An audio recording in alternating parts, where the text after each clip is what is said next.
What is up, my brothers and sisters, my agents of respect? It's your boy Trey Johnson back with another episode of the No Disrespect But podcast. Before we get started, make sure you like and subscribe to the channel. Always feel free to comment. Just keep those comments respectful. And if you're interested in supporting your favorite podcaster, yours truly, the link to do so will be in the episode description. And I apologize if you guys get some background noise. They decided that today was a good day to cut the grass, so we'll see how the day goes, and I'll see how it looks on the editing side. But we should be good to go. Now, look, in a week, something big is coming. Something really big is coming, and I just didn't know if y'all are ready. I mean, are y'all ready for the explosion that is about to be women's basketball or professional women's basketball in the WNBA? Because if you aren't, you better get ready because it's about to be a blast. It's about to be one hell of a season. And I can't wait to talk about some of the things I'm excited about going on. But um, I will say this: I think the league itself is starting to take notice. I mean, first week of preseason, we only get one game, that being the Fever versus the Wings, and obviously Caitlin Clark and what she's going to bring it to the marketability of the game. It's a big deal. We get it why it's televised. But guess what? We got some other big names in the draft and coming into the league too, like an Angel Reese, where we saw millions. I think it was 3 million people watching a stream because a fan who was in the stadium. Now they recorded on their phone and posted it to Twitter, X, whatever, and people were tuned in. And so now the WNBA is showing the Chicago Sky game, right? As they should. I mean, there's a lot of star power coming into the league, and you want to make sure. Look, we know that Caitlin is going to be the cash cow. She's the one that everybody's going to see. You want to know how I know everybody wants to see? Yeah, 3 million people watch the Chicago Sky online, but when you looked at the stands, it was kind of empty. Guess whose stands weren't empty? The opposing team stands in Dallas all filled it up. And look, I love watching Dallas Wings basketball, but they weren't there to see them. They were there to see Caitlin Clark and the phenom that she is in her debut, right? So yeah, you can sell out streaming and go viral that way, right? But also the name of the game is, can you put butts in seats? And there's no question that Caitlin Clark does that. So for every argument, I think some people need to go back and take a marketing class to see how that works. Um, I know we may want to put race and stuff on that too, but there's been a lot of cold ass white women, excuse my French, in terms of playing basketball, and they didn't get the type of traction that Caitlin Clark is getting. So we can't even go that route if you really want to be honest. Not saying that it doesn't play parts and things, it does, sure, but the girl can ball, and she puts asses in seats. And guess what? I think when we get more exposure, and I think the WNBA is starting to realize that hey, you're bringing a whole new audience. They want to be flooded with content and some of the best players in the world, right? So you're gonna have to find a way to get that to them because now the demand is high, and you can't get away with just showing one or two games. You gotta meet that supply, or you gotta have the supply for that demand. And I think the commissioner did a really good job of saying, okay, we can rectify this really quickly, starting to get more exposure, starting to show more teams, right? They actually just announced, and of course, maybe they had been working on this for a while, but we've been talking about this influx of new talent and the popularity that they're going to bring to the game for quite some time. And I think part of that is why the WNBA announced that all 12 teams will be taking charter flights. That used to be an anomaly. I mean, I remember Joe Tsai, who's the owner of the New York Liberty and the Brooklyn Nets. He was the only owner doing it, and he even offered, and said, "Hey, I will pay for the other teams to do it because there's no way these women should be having to fly commercial. Like they're superstar athletes, they should be treated as such." And so he said, "My team is going to be able to do it." And he took the fine because he was like, "I don't care. I'll pay the fine. I don't care what it looks like from a competitive standpoint of, oh, well, this owner is using his money that way, so now the star players are going to go there. If that's what it takes, guess what? That's the name of the game. All the leagues have done it. Remember the New York Yankees, the best team that money can buy? That's the name of the game. So if you can't compete in all phases of it, then that's your loss. And so I think the WNBA, in a way, they knew with some small market teams and teams that aren't, kind of making the type of revenue and the profit, that could warrant them consistently doing it. It appears that they have kind of stepped in a little bit to help alleviate some of those issues, and I'm glad that players are going to be able to go, charter flights and private flights because they've always talked about their safety as well and how folks who aren't even catching flights will be waiting in the airport for them, and it's kind of weird and creepy. And we want to make sure our athletes are protected and they're safe. And so this is another avenue to do that. So shout out to the league uh, for getting that done. And I think because we're going to have better travel situations and we're going to have more exposure. The WNBA always produced some really good basketball, right? But I think even the stars of the game, the women that have been, torch bearers of this, right?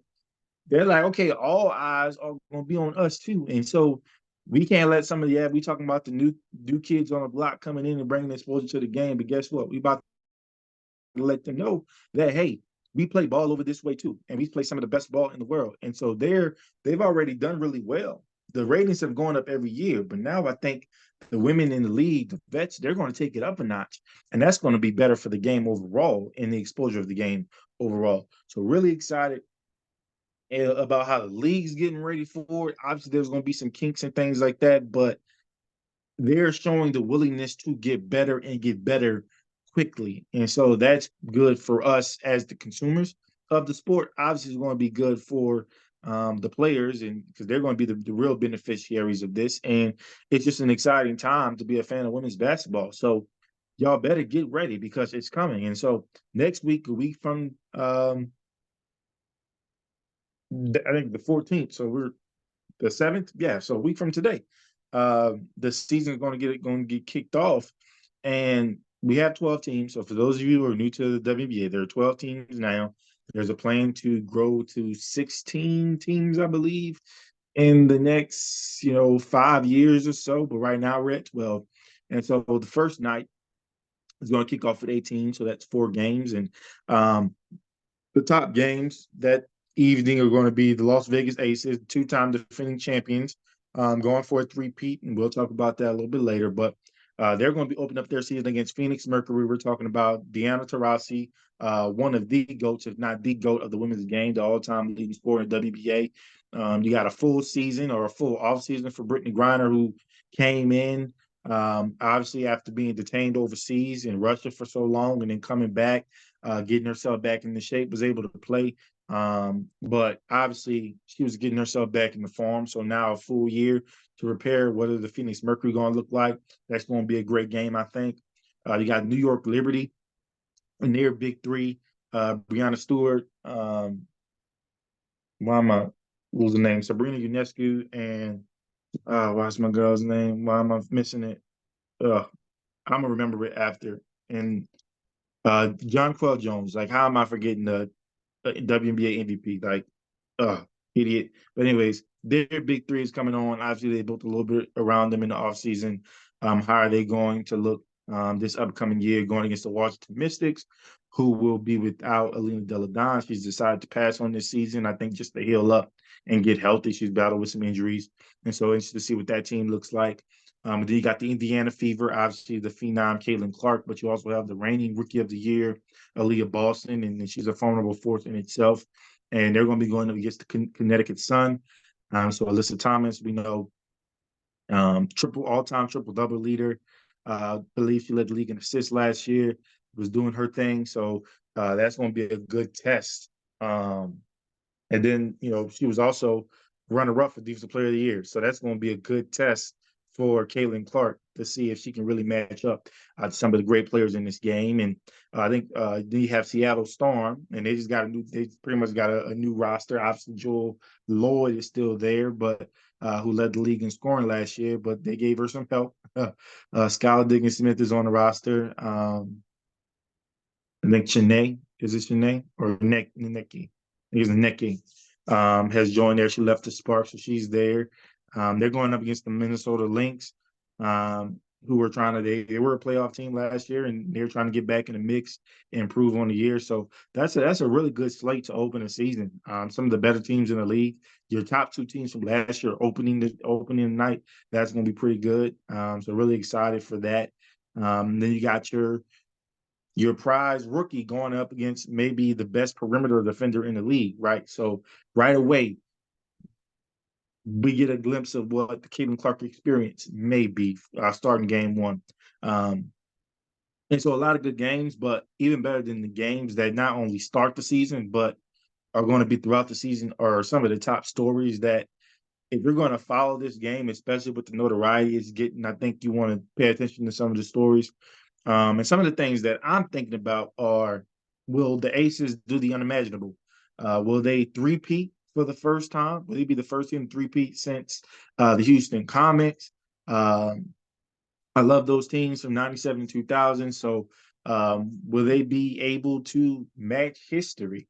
And later on, I'll be talking about a bold prediction where they'll definitely not only match history if they do what I think they'll do, but they'll make history in the process as well. Now, as tough and loaded as they are going to be without Candace Parker, which, to their credit, they were without Candace Parker most of last season or towards the end of the season when she injured her foot and couldn't participate in the playoffs. So they ended up en route to a national or to a championship, right? And they won't be able to do that again. But unfortunately, Candace Parker retired. And look, just want to take a moment to shout her out and what she's meant to the game of basketball. Obviously, she's one of the GOATs, if not the GOAT, and what she was able to accomplish, not just in her WNBA career, but her collegiate career, her high school career, her international career. She has it all. You won't find too many more decorated athletes, male or female, than Candace Parker. And so I just want to shout out her or shout her out and tell her that I think of everything she's done for the game. I've always been a fan. Thought you'd wait, 10 years for me, but that's neither here nor there. We need to talk about that. I'm where I need to be now. But anyways, on a serious note, she's going to be a big loss, I think, just because of her veteran leadership and what she brings to the table defensively and her ability to make plays as a point forward. But if y'all have paid attention to the Las Vegas Aces led by Coach Becky Hammond, they are loaded, okay? You got Aja Wilson, obviously arguably the best player in the league. She's the best player in the league to me. Defensive player of the year last year. Should have been MVP last year. And she backed that up by winning the finals MVP in dominating fashion, right? You got the point goddess, Chelsea Gray. You got a bucket in Kelsey Plum, who after a few years just balancing injuries and getting used to the league has now been a star, especially under Coach Hammond. You got the reigning sixth woman of the year, Alicia Clark.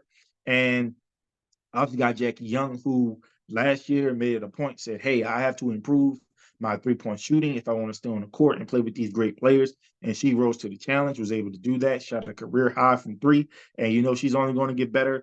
And not to mention, in the WNBA draft, somehow they allowed them to get Daisha Fair, who's the third all-time leading scorer in WNBA or in NCAA history, right?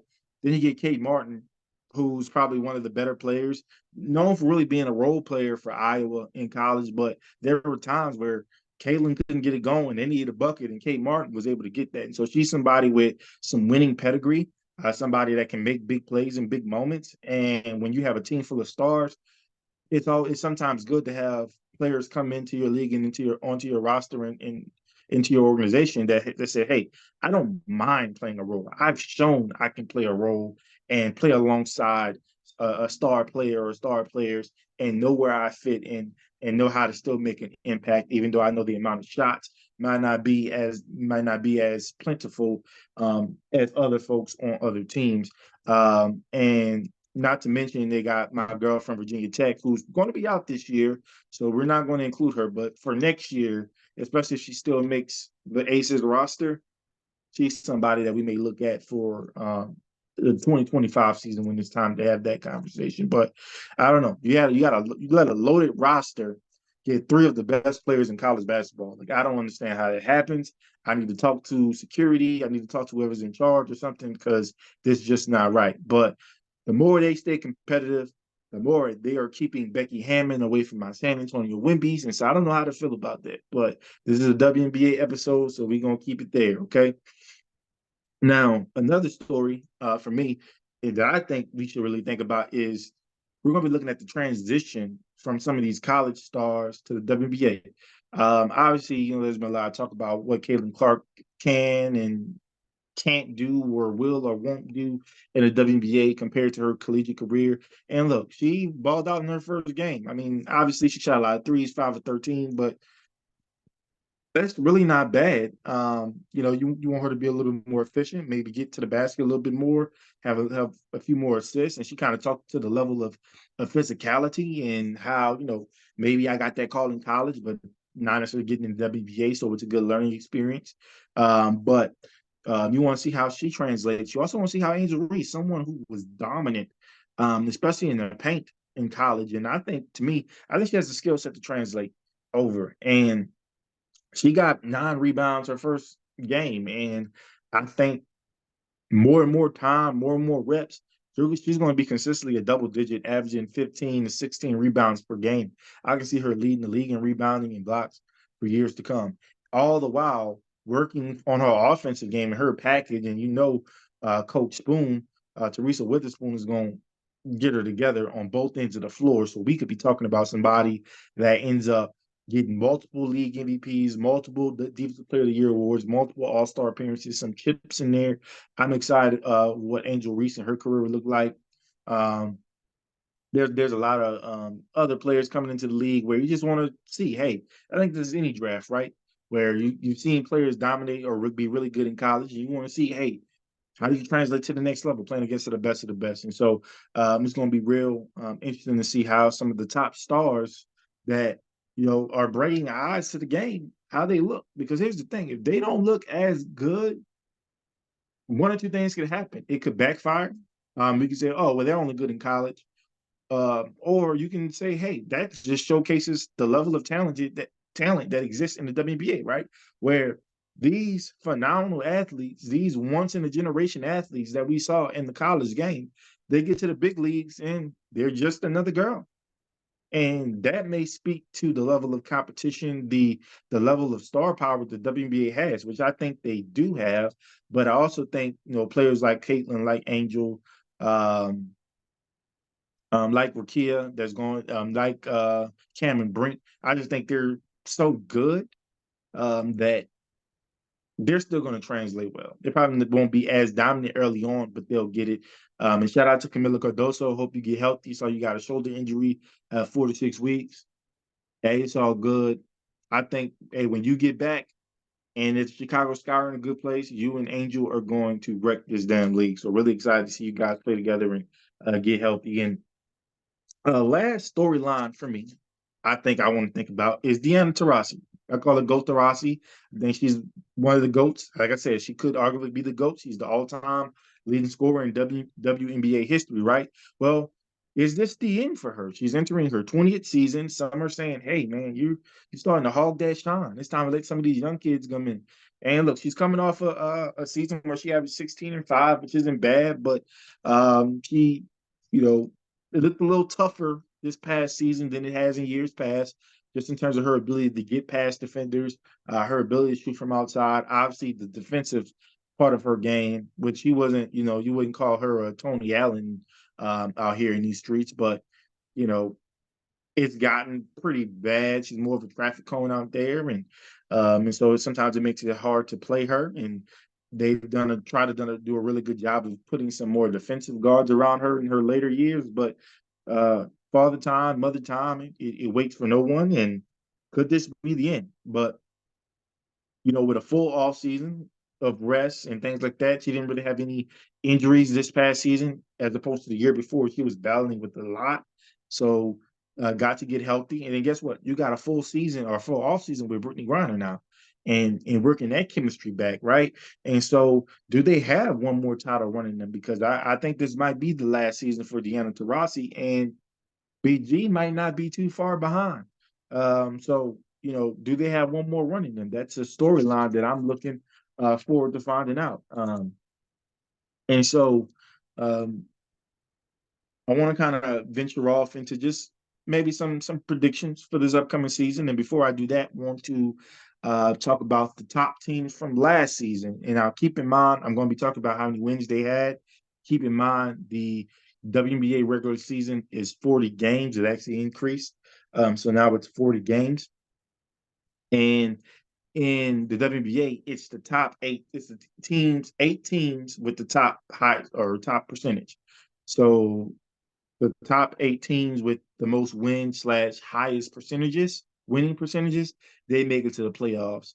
Um, and so, shoot, you might have 3 teams from the Eastern Conference make it and 5 teams from the Western Conference make it. So, it's not kind of divvied up like the NBA is, where 8 teams from West, 8 teams from East. They actually, when it comes to playoff seeding, take all of the teams, all 12 teams into consideration. It could be something that changes when they add some additional teams, but up to this point, that's what it is. And so, last year, from seed 1 to seed 8, it was the Las Vegas Aces with 34 wins, the New York Liberty with 32 wins, the Connecticut Sun with 27 wins, the Dallas Wings with 22 wins, and that's where you end the 20-win teams.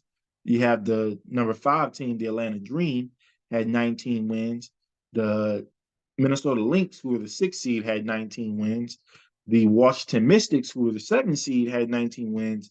And the Chicago Sky rounded out with 18 wins as the 8th seed. And so keep that in mind of what we had last year. And, we'll finish off with what I think the top 8 teams will be in no particular order. And so as I kind of think about how last season transpired and unfolded, I started thinking about what are some predictions that I have. And so when I think about who I think the best team will be, when it's all said and done, I think it's going to be the Las Vegas Aces again. I just think, again, they're loaded. They lost a GOAT. They lost a GOAT. And guess what? They still won a chip. And they're in prime position to do it again. And so I think they'll continue to be the best team. Now, most surprising team, and I mean this in a good way, I think will be the Atlanta Dream. They were the 5 seed last year, only had 19 wins. I think they're going to up that up a notch. I can see them upping their winning total by 5 to 10 wins, somewhere in that range. And Ryan Howard, she's a dog. I mean, a bucket, and she's only getting better. She's improved her field goal percentage and 3-point percentage from her rookie year. And so I think in her 3rd year, she's probably going to take off. Um, she averaged 17 points, 5 boards, and 4 assists last year. And so I definitely expect those point totals to come up. I expect those assist totals to come up because she's going to be somebody that has the ball in her hand a lot. And so she's going to have to make some plays for her teammates if Atlanta is supposed to take the next level. And I think the Atlanta Dream collectively could be a team that does that, led by Ryan Howard. And a team I think that will decline is actually the Dallas Wings, and that's tough to say being in the DFW area. And they were actually a team that I had as the surprise team last year, right? So for you say what trade, they were your surprise team. They got a top 4 seed. They won a playoff series. They lost to the defending champs, or the defending champs now. Why are you having declining? And Satu Sabali, her injury is probably a big reason for that. And when I say decline, I wouldn't necessarily say I think they're going to fall off entirely off the map and not be a playoff team, because I do think they have a pretty good unit and have some pretty good players. But Satu was just so good for what they did last year. And she's injured, and she might not be back until after the Olympics. And so they're expecting her to kind of be back towards the end of the season. And, she's someone who was their best perimeter defender. And if you do watch the Dallas Wings, they don't really have too many good perimeter defenders. And one of the reasons why the Aces killed them was because Satu had to play more so in the paint because of some of the great forward play and big play that the Aces have, that the guards just ran crazy on them. And so now you're losing your best perimeter defender. Yes, you drafted Sheldon, but will she step to the plate? Who knows? But she was also one of the better playmakers, somebody like in that point forward role that ran the offense, made it easy for Enrique to focus on scoring and kind of secondary playmaking, as opposed to having to be the primary ball handler, the primary playmaker that she had been in some recent years, mainly due to Satu being injured at times. And so last year she was effectively pretty healthy for the most part. And unfortunately, she's coming into the year where the injury is going to be sitting out. So I think her not being in there is going to hurt a little bit early on, but guess what? Enrique, who averaged 21 and 5 last year, she's going to have to shoulder the load, right? But you have some folks that are coming in, Lou Lopez Seneca, who missed last season out of UConn. You have Jalen Brown, who was a bucket getter in their preseason game against the Indiana Fever. Others are going to have to hold it down, like Natasha Howard, a former Defensive Player of the Year.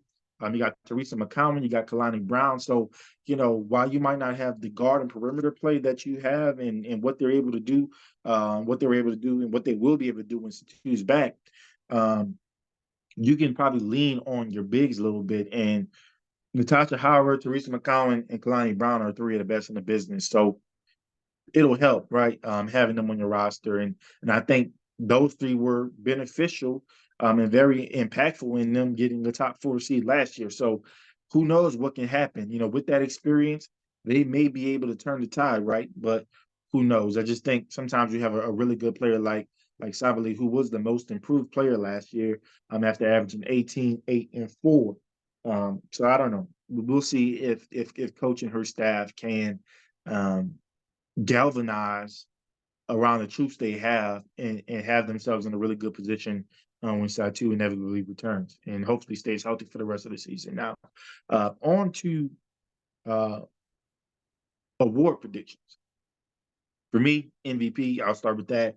I think Aja Wilson gets it. Probably should have got it last year. I know sometimes a player can be so dominant they get voter fatigue, but I think what she's going to be able to do this year, she's going to take it up another level. She's going to lead the Aces to another level, right? And I could just see her um, just going on a tear, right, and getting her MVP.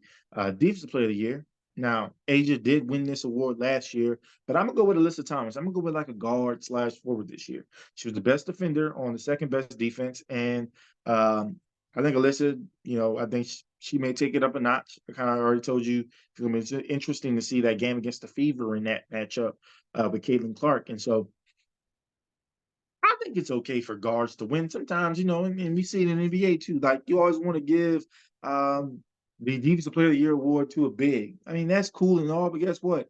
Guards have to do a lot before they get to the rim, right? And I think they should be respected in this game, what they're able to do. And I'm going with a guard this year. I could be wrong. Asia Wilson could get it again because she's just that dominant on that side of the floor. But I'm gonna go with Alyssa Thomas on this one. Rookie of the Year, I'm going with Caitlin Clark. Look, I've watched her enough. I think she is who we think she is, and she's going to showcase that ability playing with, I don't want to say better players than she did in college, but definitely more seasoned players. Sometimes when you're the only vet on the team, right, it can it be a hindrance at times where the young ladies, they just don't understand what you understand, and now she's getting to come in and be a freshman again and have a senior leader to lean on, and she has a really good squad, both in the back court but also in the front court. And I think Aaliyah Boston, just what she's able to do and what she's able to do winning Rookie of the Year last year and now having a year under her belt, she's going to be such a safety net for Caitlin's transition. And I think the Indiana Fever are going to have back-to-back Rookie of the Years and really start to establish a future for themselves, right? And that would be really neat to see. Sixth Woman of the Year. I want to hold off on this. I really do, because sometimes you just need to see how the rosters fill out. So this is probably going to be a mid-season or towards the end of the season with my final picks on who I think will be in that number for Sixth Woman of the Year. But you always kind of want to see how the rosters fill out, who's actually going to the bench. Because somebody who was a starter last year may be on the bench. Somebody who was a bench player last year may be a starter now. So you just kind of want to see how it works. Maybe get a few games under your belt so you know what the roles will be. But I just put out a filler on here. Maddie Segrist, who got drafted last year by the Dallas Wings. Pretty good scorer in college basketball, but didn't do too much in the WNBA last year. Didn't have a lot of playing time. But with Satu being out, Arika is going to need a lot of help scoring the ball. You're losing 18 points and 8 assists. And so let's just say we count 2 points for each assist. That's 16. So you're losing 34 points a game, right? And they're going to have to make that up somehow. And I think someone like Maddie Siegrist, her scoring ability both inside and outside as a kind of hybrid big, she can be really beneficial, especially as she's setting screens for Enrique, popping out, maybe get that ball. You got to make sure you make it count. So I can see her being somebody that comes on the radar as a sixth woman of the year, but I got to see how it shakes out. And most improved player, and I got a shout out. Someone was telling me about Shakira Austin, and I didn't think about it. Averaged 10 points and 7 rebounds last year, but you got to understand, Alina Deladon was there. Alina Deladon will no longer be playing. At least she's sitting out this season, right? And so that could be a awesome opportunity for Shakira to take over that lead role, and her numbers may skyrocket. And obviously, we see, most improved is, sometimes whose numbers skyrocket, or they probably had some okay numbers last year, had some pretty decent numbers this year. They're probably winning. And so I can see somebody like Shakira Austin doing really well and getting that award, most improved player. Now, playoff teams. Now, again, I want to preface this. This is in no particular order. Well, I can tell you the top two, the 1 and 2, they're in particular order. Everyone else, I don't know. But the top 8 teams that I think that will finish the season in the WBA are the Aces, New York Liberty, the Atlanta Dream, the Seattle Storm, the Phoenix Mercury, Indiana Fever, the Chicago Sky, and the Connecticut Sun. Um, Like I said, I think the Aces are just loaded, and I think they're always going to be a team in that number. New York Liberty, with the roster they have and some of the acquisitions they've made, they're consistently growing and getting better. Atlanta Dream, like I said, I think when I say they're going to be the most surprising team, they're jumping from a 19-win team to a 26, 27 win team, in my opinion. So I'm excited to see what that looks like. Seattle Storm and some of the star power they got in free agency, and adding that to Jewel Lloyd, who was your league leading scorer last year, that's going to be a godsend for them. And so I think they're going to be kind of back in the playoff mix the way they used to be, with Sue Bird and Brianna Stewart. The Phoenix Mercury, I do think there's going to be a good run with Deanna Taurasi and perhaps her last season. Brittany Griner with a full offseason to get prepared. Sophie Cunningham, who's going to be back and healthier. So it's going to be neat to see how the Phoenix Mercury come out.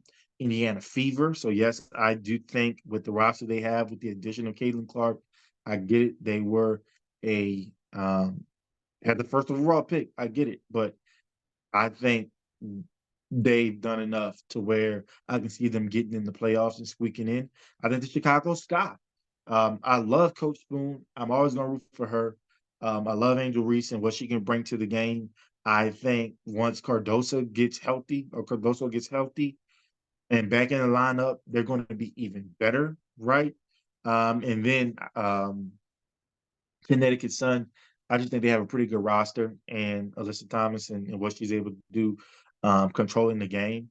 It'll be really exciting to see, her taking another notch up this season as well. So those are my 8. And now I want to finish with bold predictions. And as I was writing them, I was like, Trey, these really aren't that bold. These are not as bold as my bold predictions last year, but that I think is pretty bold in some respects, but not my best work. But I'm gonna go with it anyway, right? So I already talked about. I believe that the Aces will match history by being the first team since the Houston Comets to three-peat. And Houston Comets won the first 4 WNBA championships, being 97, 98, 99, and 2000. So they won 4 in a row. All right. Led by Cynthia Cooper, Cheryl Swoops, you know the deal.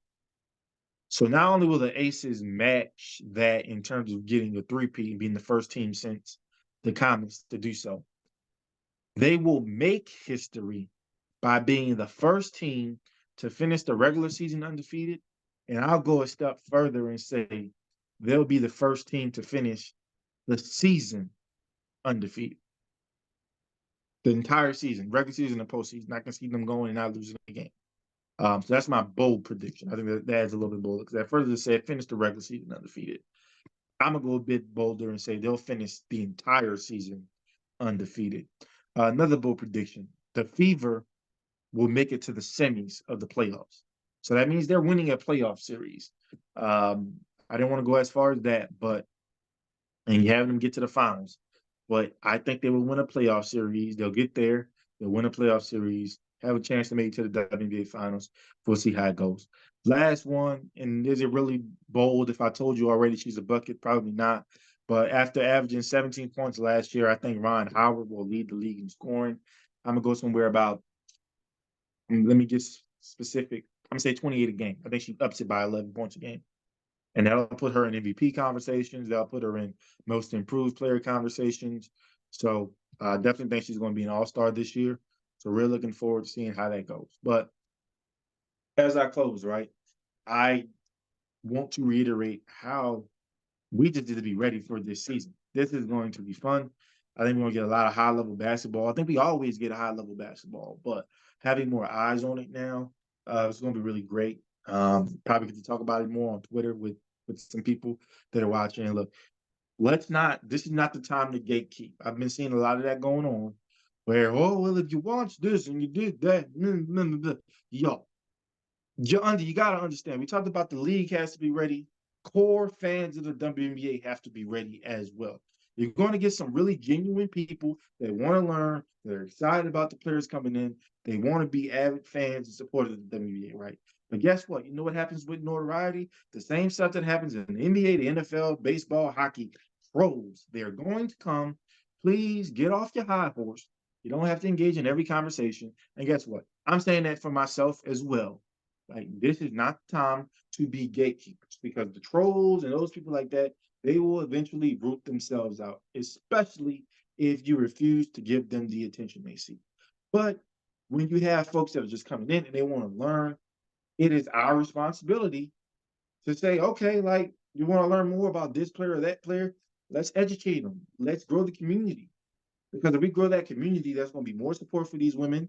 That's less likely that they have to go overseas to get a check. Now we talking about they're making money consistently. Now we can talk about them getting a higher revenue percentage. I think they only get 4% of the league's revenue, where some leagues are getting like 40 and 50% and things like that. So let's kind of up the ante in our support. But guess what? We're going to need some of these casuals to come into our game, right? For us to have the support and the hands and the voices that are needed to grow this game. The women on the court are going to do what they always do: play good basketball, be good citizens, be good role models, just be good ambassadors for the game. They've never not done that, right? They're going to continue to do their job. Our job now is to be responsible with the eyes that get on the league and be open to talking about it and discussing it on podcasts and segments on the mainstream shows that come on in the morning and afternoon. It's time that we all pitch into this growth, and it's time that we embrace what is happening. And it's an exciting time. If you really love ball, it's exciting for you. If you're just a casual, guess what? It's exciting for you as well because you are about to experience women's basketball like you've never seen it before. Because you thought March Madness was something. Wait till you get with these professionals that have been doing it for quite some time. And they know the lights are on. They know the eyes are watching. They know the people are talking. Oh, it's about to get serious. They're ready. It's time for us to be ready already. Anyways, as I end the show, if there's anything that I said that disrespected anyone, it's a good thing. It's an opportunity for me to learn. It's an opportunity for you to teach me. All I ask is that you keep it respectful. Peace.